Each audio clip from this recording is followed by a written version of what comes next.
Welcome to SharePoint Series 2, and today we're going to be taking a look at adding personalized web parts onto our SharePoint sites, giving users a unique view every time they log onto our SharePoint site.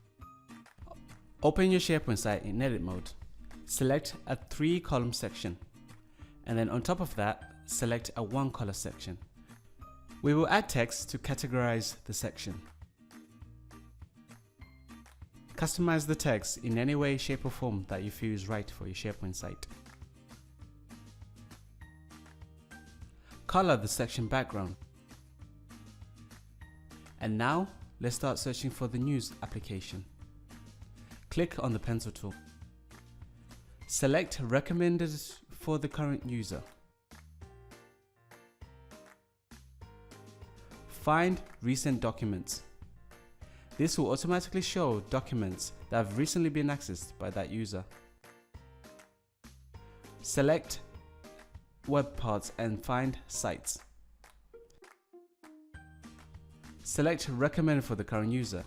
This will find sites that are relevant for the current users. And now with these 3 web parts, we're able to show news, documents and sites that are relevant to the user using Microsoft's AI.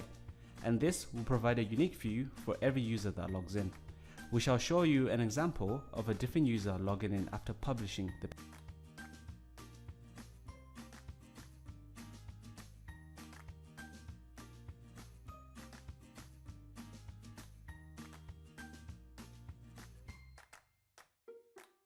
We have now logged in as Megan, and as you can see on the personalized applications, Megan has different news, documents and sites that are attached to her compared to the previous user, and this will be the same for every user that logs in.